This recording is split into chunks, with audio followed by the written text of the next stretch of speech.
Rondi,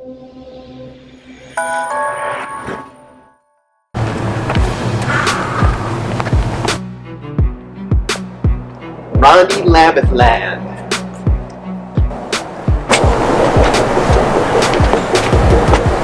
This is one place you don't want to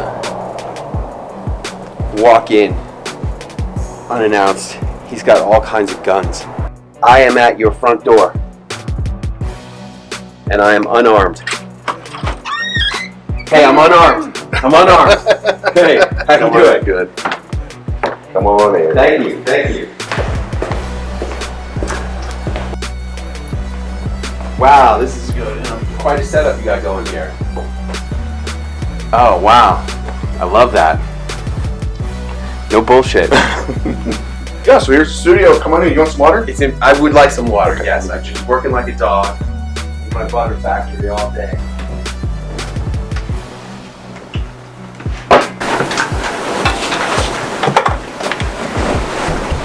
And I just there we go. And Hello and welcome to the show. Today I have a very interesting guest, somebody that when I met him, I never in my wildest dreams would have ever thought he would come on my show. This is somebody that you've probably seen on ABC, CBS, NBC, Fox, maybe even Good Morning America. Today Show. Today Show. And it's my honor to bring into the studio Clint Arthur, all the way from New York City. All right. Thanks for coming in, Clint. Are you kidding me? That's right. For a Celebrity Launchpad graduate, I'm 100% available, and it's great to be here with you. Thanks for having me. Let's get the show on the road. Yeah. So Clint, you're here in town, Las Vegas. You have a little butter company, right? What's it called? 5-Star Butter Company, and really that's where my whole adventure with celebrity began, because I was selling a lot of butter, but in Vegas, the whole restaurant scene transitioned from just being gourmet restaurants to being celebrity chef-driven restaurants. And I wanted to start getting celebrity chefs as clients, like Bobby Flay, Emerald, Gordon Ramsay, and I was thinking, like, who am I to be selling butter to those guys? I should make myself a celebrity. If I was a celebrity butter expert, then that would help me to get those guys as clients. And in order to make that happen, I came up with this idea. My favorite show on TV was Iron Chef, and I thought to myself, well, if I could be the judge of battled butter on Iron Chef America, that would help me to get those guys as clients. And I did research. There was no battle butter. There had never been. I called up the producers on the phone. I pitched them on the phone. I said, hey man, you guys have missed the most important ingredient of them all, butter, and I should be the judge. I'm America's top expert on butter. Next thing you know, boom, I am the judge of battle butter on Iron Chef America. And man, I was scared. I was scared going on TV for my first time on that show. I drank more than a bottle of white wine myself during battle butter. Oh, really? Yeah, I was wasted. A couple weeks ago, I was at an event, and this young entrepreneur was presented in front of 100 of us millionaires, and he said, you know, I'm really struggling with being an entrepreneur because it's like we're flying a jet and I'm working on the engine while we're flying. And when it come around to my turn to speak, I said, look, you're either in or out. If you don't get a rush from doing that, you should just go back to your day job and give up the whole entrepreneur thing. And he's like, but I'm passionate about this. And I agree with you. You don't have to be passionate about what you're selling. You have to be passionate about the journey. Maybe you're passionate about being a problem solver. Yeah. Maybe you're passionate about seeing value where it's not being exploited properly. It's, you know, there's a lot of stuff that a person can be passionate. Maybe you're just passionate about the deal. Yeah. Maybe you're just passionate about the exit. There's a lot of things to be excited about. I've learned to appreciate butter over the years. Now I really am an expert at butter. I really do understand what's good, what's nothing. And your butter's good. I've had it. There's a Picasso sells your butter, right? Yeah, Picasso in Vegas has it. Prime Steakhouse, Jean-Georges Steakhouse at Bellagio is still using it. There's a lot of places. There's a lot of places. Yeah. So, but you didn't come in here today to talk about butter. I invited you on, so let's talk about how you went from Wharton to driving a taxi, Yeah. right? Well, what happened was my parents, when I was growing up, my parents were arguing all the time. Your parents ever argue when you're growing up? No, my dad used to beat the shit out of my mom. Oh, and well. us too, so they didn't really argue. Yeah, it was more different. fists. That's a different kind of Fists and arguing, kicking. I guess. We just got a lot of not so much fists, just anxiety in the house. And, what I thought in my little adolescent mind is that if I could go someplace like the Wharton Business School, best business school in the world, graduate from there and become somebody special, maybe my parents would stop arguing so much. Okay. I graduate from Wharton, I go home to get the attaboys, and what do I get? They break into the biggest argument of all time. My dad storms out of the house, slams the door, and I'm sitting in the living room next to my mom, and out of nowhere, out of my mouth comes the following. Mom, the way he resents you all these years, have you been cheating on Dad? And I'm sitting there, I'm thinking to myself, wow, I can't believe I just asked my mother a question like that. What kind of rude son of a bitch asked his mom a question like that? And then I'm thinking, why isn't she answering the question? And then she says, he's not your real father. Your real father was a doctor at the fertility clinic. We went to them for 6 years trying to have you, and you look just like him. Can you imagine? Like, in a split second, poof! Everything you thought you knew about who you were. And not only didn't I know who I was anymore, I sure as heck did not know what I wanted to be when I grew up anymore. So I call up the investment bank on the 87th floor of number 1 World Trade Center. I think that was the real ground zero. Yeah. And I said to the vice president, thank you, sir. I really appreciate the offer. I've decided I don't want to be an investment banker anymore. And what do? Naturally, I move out to Hollywood. Yeah. People go there to lose themselves. That's where I went to find myself. Okay. And I started writing screenplays, acting, going on auditions, and that takes us all the way through to December 31st, 1999. I'm at the wheel of yellow taxi number 6087. In the backseat of the cab there's 2 guys who are MBA interns at Goldman Sachs. I'm listening in on their conversation. One guy says, hey, did you hear about Mr. Carrera? They made him the last partner before the IPO, and he cashed out $1 gazillion. I'm like, hey, you guys talking about Chris Carrera? How do you know Mr. Carrera? Chris Carrera was a pledge in my fraternity when I was at Wharton. When I was a pledge master, I used to make those little punks dance around in the living room of the house with their tidy whities on top of their heads. And now this little punk just cashed out $1 gazillion. And Made you feel really good, didn't it? Driving a taxi. my pillow turned into a sponge that night, okay? The waterworks were so intense, and that's when I said, I can't do this anymore. I gotta get out of chasing this Hollywood dream that's never gonna happen. I gotta stop throwing my life away. And that's when I got out of taxi driving and into selling butter. And then I met Allie, and Allie said, hey, you know, real estate's really hot. This is around 2002. Why don't we start getting into real estate? And I said, I don't know anything about it, but I can learn. I bought Carlton Sheets. I bought Rich Dad Poor Dad tapes. I'm driving around LA listening to all my tapes.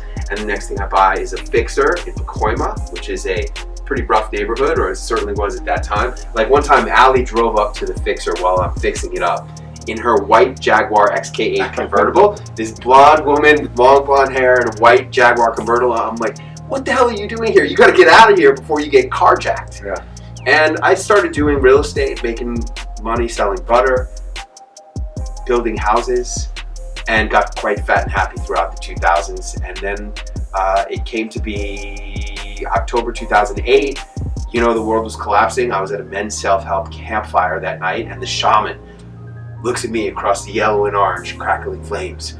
You don't know it yet, but you're already dead. What are you talking about, man? I'm the most successful guy on this team. 8 years ago, I was a taxi driver. Now I'm a millionaire. I was living on a little boat. Now I live in a mansion. You're already dead. You just don't know it. And I didn't know what the hell he was talking about, but I couldn't stop thinking about it. I'd wake up out of the sound sleep for months.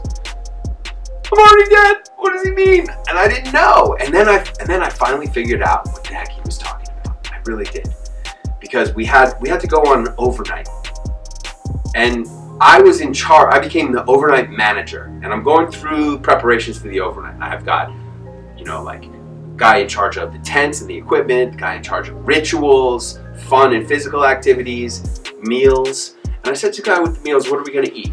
He goes, what do you want to eat? I said, well, we should probably have chicken, right? Why don't we get a live chicken and we will slaughter the chicken and that'll be the food for the meal. He goes, okay, great. See, that chicken was already dead. Yeah. He just didn't know it. Yeah. And that's when I figured this out. And then I woke up on New Year's Day of 2009 and I said to myself, what if I am the chicken? What if I am already dead and I just don't know it? I'm going to die sometime. What if this is going to be the last year of my life? How would I want to live this last year? And that's really what changed everything for me. When you went through your struggles, and I know you had lots of struggles, right? Oh yeah. So give me one of your struggles that you had. Maybe it was the butter company or the celebrity, because with Celebrity Launchpad is one of your businesses that does some really cool things. But what kind of struggles have you had along the way? Well, this perfectly illustrates the way celebrity entrepreneurship works. When my wife and I were 7 years into our marriage, we had a very rocky patch, and I was on the phone with that mentor when I was the team leader for the men's team. After I did that overnight, then I said to my wife, they're getting ready to elect a new team leader, and I'm afraid to do it, but I feel like I should step up for leadership.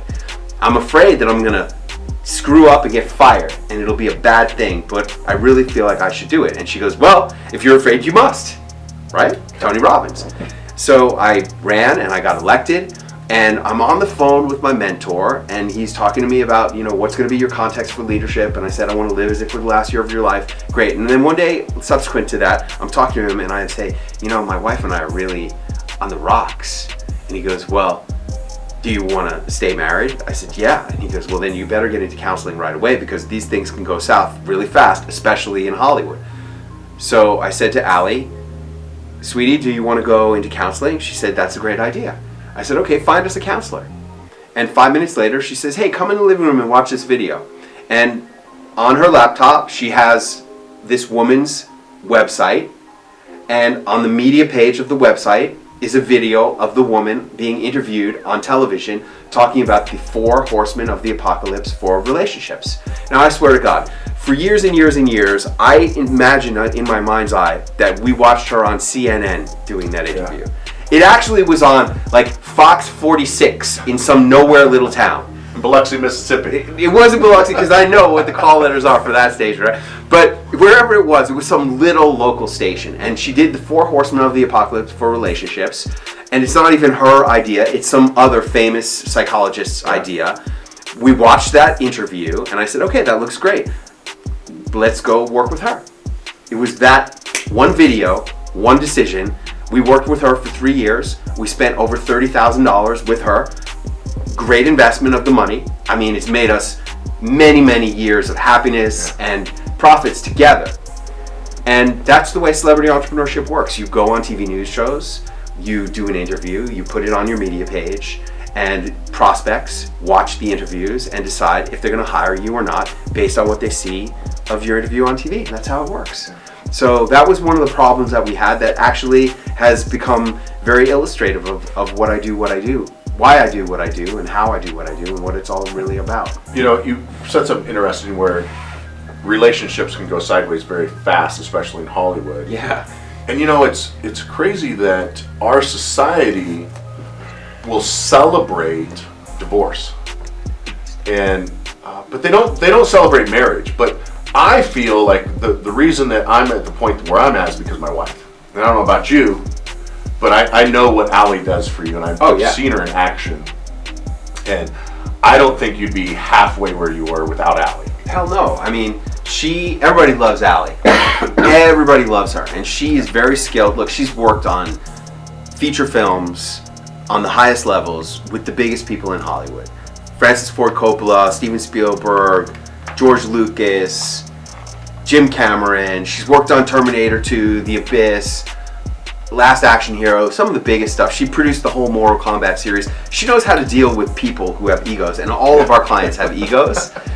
Isn't that the truth? Yeah, all of them have egos, and she knows how to deal with those people. But as a speaker, I can't, and I'm not nearly as good as her. And she's done so much to help me to get ahead, and she really is the heart and soul of our business and taking care of our people. Everybody feels very well taken care of, and we work with people on a very high level. Our stuff is not cheap. But like Snoop Dogg says, life's too short. I said, Snoop, what's the most important thing you ever learned? He said, life's too short to smoke cheap weed. And it's true. And everything we do is not cheap. Everything is a considerable investment. And, you know, we want to deliver a super high quality experience. And Allie knows how to throw great parties and great dinners and all great events. And she does so much of that stuff. You know, I got to tell you this funny, crazy story.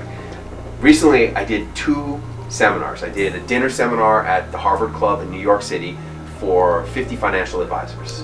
I'll show you the video. I showed a picture of me and Grant Cardone. I said, any Uncle G fans in the room?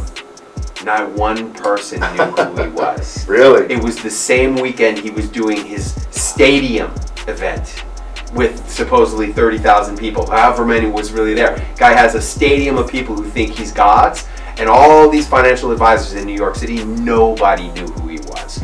And then I just did another event this past weekend. Where the heck was I? I was at some conference. And man, I do so many conferences. I don't even remember what conference I was at. Just run together. It's crazy. And I said, any Grant Cardone fans in the room? Only 2 out of 50 people knew who he was. And that's my whole point. Grant Cardone, he's not hurting. He's as clear a celebrity entrepreneur as you can be. There's a stadium full of people who think he's God. He raised $15 million from the stage for his real estate venture in an hour.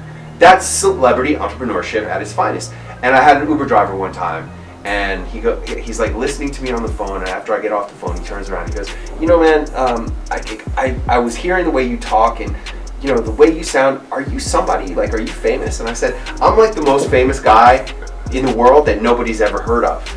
And he goes, wow, that's really cool, because all these celebrities, they say they regret giving up their anonymity, their privacy, but as a celebrity entrepreneur, you don't give up your anonymity or your privacy, because the only people who know who you are your customers and prospects, and that's all that has to know who you are. They're the ones who make you live the lifestyle that you want to have, make all the money that you want to make, because they think that you're somebody really, really special. And that's what celebrity entrepreneurship is really all about. But you also spend a lot of downtime. And how many months, or not months, how many nights did you spend last year in Hawaii? We were blessed to have a suite at the Royal Hawaiian Hotel on the beach in Waikiki for 60 consecutive nights last year. And there were some events in the middle where I wanted to go participate, and I'm like, nope, I am not interrupting my 60 nights in Hawaii.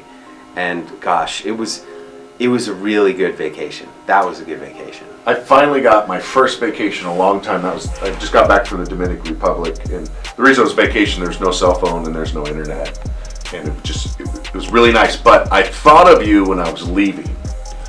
So we were there for a week, and I thought it took me like 3 days to get turned down, and then I enjoyed 3 days, and then I left. Yeah. And I know I heard you say one time that, you know, you take a week vacation. It's not really, it's over before you even start, and then take 2 weeks. So this year, we're going to take the entire month of December off. Good. The whole month. Good. And maybe even more. I might just quit working like at Thanksgiving and come back in January. Good. But I want to try that. I want to try that, 30 days with no work. And I think it's be good. It's good refreshing. Hey, I want to talk about how you paid for it and how you pay for it every year. I think it's $35 a night for the resort fee. Okay. That's what I pay. Yeah. I do the whole thing on points. On my I got credit card points. I have this amazing card. It's called the SPG. SPG Platinum? Is it a Platinum one? No, it's not Platinum. It's this is a SPG luxury card now that I have. And I put all my business expenses, everything I spend just goes on the American Express card, and it gets me points, and that's how we do it. Yeah. I mean, it's amazing. You asked, because we're going to go to dinner later on today, and we were talking yesterday, and you said, where should we go? And I'm like, well, we can go to this place, which is incredible steak, but we're going to spend about $3,000. Or we can go to this place and spend like $300. But you're right, when you go to these places and you're dropping $500 a night, you want that experience to be $500 plus a value a night, right? You got to work harder to have fun. Yeah. So you get your money's worth. And it's like, I don't want to work hard on my vacation. I want to sleep in until I wake up, and I want to go swimming, and then I just want to, we don't even leave the Royal Hawaiian Hotel. Like a lot of people, if you're going to take a 3-week vacation, you're going to go to 3 different places. We're at the one hotel for 60 straight days. We eat in the same restaurants day after day after day. I don't want to think. I don't want to do anything. I just want to relax. That's my idea of vacation. On the last day we were in DR, I actually rented a private plane, so we'd have to do the 5.5, 6 hour commute in the van. So I rented a little plane. 35 minutes later, we're at the Hard Rock all-inclusive resort in Punta Cana in DR. We didn't pay for any of the rooms. They comped the suites, all-inclusive, including room service. Wow. But it was all comped. Everything was comped. We didn't pay we didn't pay taxes, nothing. But it was that experience that you can have because of the points. And with it, I know you're like me, I don't pay any interest. And if it is, it's because it's a little bit, maybe a couple dollars because I forgot to send something. But every single one of my credit cards except for one is set up to pay itself off every month in full. And a lot of people get hung up with that. They're like, well, if I use my credit card, then I'm in debt, and I don't want to be a slave to FICO and debt. I'm like, no, you pay it off in full every month. Then there is no interest. Right. Hey, how about this? I want to know, what's the most important thing you ever learned, Rondi? With what? What's the most important thing you ever learned? This is what I ask celebrities, man. What is the most important thing? I said, Eli Manning, what's the most important thing you ever learned? He said, be nice to people. Just like that. Rondi Lambeth, what's the most important thing you ever learned? Are good people. That one's tough. The most important thing. Yeah. I don't know, Clint. Come on, man. Pick The something. most important thing. This is what I said. I'll tell you the most important thing I learned from you. Okay. Smile. That's good. That's a really good thing. Smile, people. I said, Mike Tyson, what's the most important thing you ever learned? He said, stay humble. Just like that. That was Kendrick. I'll have to work on that. Okay.